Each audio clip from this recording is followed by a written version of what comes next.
All right, we were just talking with Jonathan Butcher from the Heritage Foundation about flexibility in education and the need possibly for Utah to take a look at providing parents with more flexibility into how they want their children educated. It all comes down to the issue of growth. Well, another issue of growth is the impact that our growth is having on our resort towns here in the state, like Park City and Moab. As a matter of fact, civic leaders from Park City, Moab, and St. George went before Utah's members of the Utah legislature last week to talk about development challenges that are occurring in their communities. Joining us on our Newsmaker line to talk about a little bit more is Andy Beerman. He is the mayor of Park City. Andy, thanks for joining us tonight on this. The key word in all of this, I think, Andy, is balance. And how big of a challenge is it for communities like yours, Park City, to find developments between growth and sustainability? I think it's an ongoing challenge. You look at a community like Park City, and the city itself, which is fairly small compared to the surrounding area, is fairly built out. So we're not dealing with a lot of the growth challenges you're seeing in other Utah towns, but we're dealing with, as we mature, the boom of tourism and how we balance that between our residents and the tourists to provide good quality of life and good quality of visit for everyone. Is it a huge challenge? I mean, are there answers to it, do you think, Andy? I think there are answers to it, and what we've been working on in Park City is, let me can I give you just a bit of background? Sure, please do. Yeah. So Park City proper is a town of 8,000 people.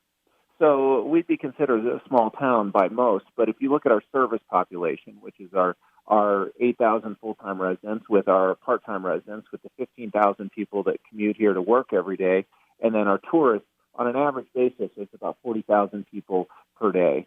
And you look at peak times during Christmas, Sundance, a World Championship, those kind of events, we ballooned to 80,000 people. Wow. So we're a town that prides ourselves on our history as a small town and our character, and yet we have to operate like a mid-sized city. And so it's being dynamic in that way that is always the challenge.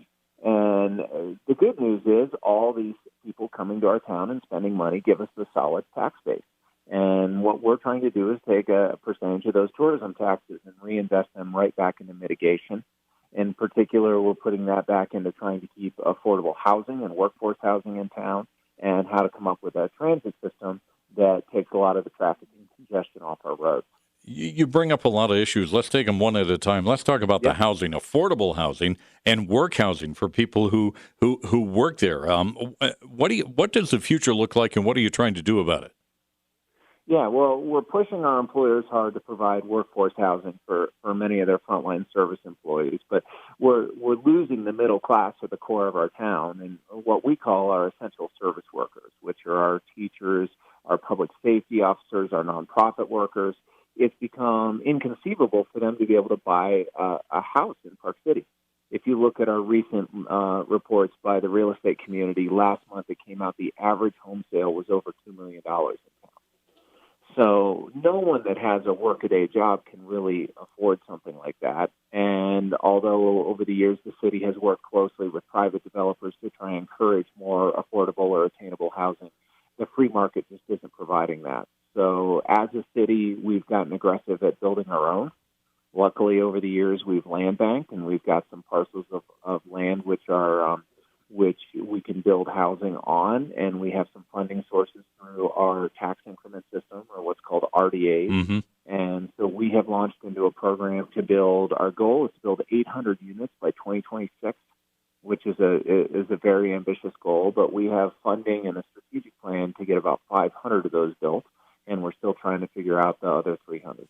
Are the residents open to the idea of affordable housing? Because to some people, they hear that and they think, well, that's lower income. That will decrease my property values. Are they open to it, Mayor? Exactly. There's a ton of education that goes with that, and I frame it for our residents as community building. We're not trying to put in high rises of low-income housing in a neighborhood that's maybe one of our quaint historic neighborhoods or one of our suburban areas.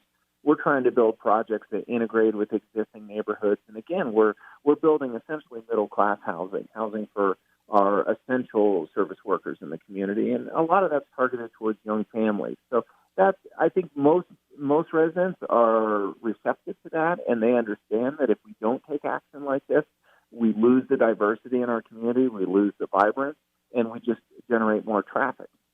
And part of the reason I think everybody's realizing that is there's been a trend in town. So we've been flat at a really close to 8,000 people for probably 15 years, and yet the town has almost doubled in size in terms of a built environment.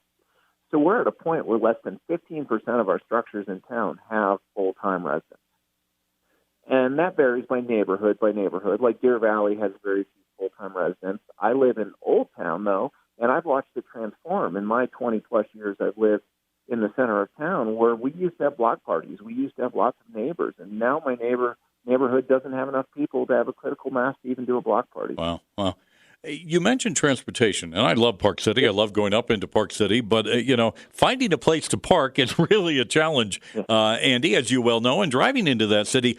Could you foresee the day when you don't allow private vehicles into maybe the Old Town area? We're going to have to do something fairly radical because we're geographically constrained. We're a narrow valley with very expensive land, so we don't have space to build parking. We don't have space to widen roads. So our focus we believe the town can hold more people, but it can't hold any more cars. So we've really focused on our entry corridors. We have plans to build large park and rides, and we've just established I will call it a bus rapid transit light, and those are essentially routes that run every 10 minutes quickly along our spine. It will take you from Kimball Junction into Old Town in 15 minutes or less, and that's on our free transportation system, and we're also using primarily electric buses at this point to do those. What would happen if Park City and the people who live there don't address this now? What do you think could happen? What would your city look like in a few years?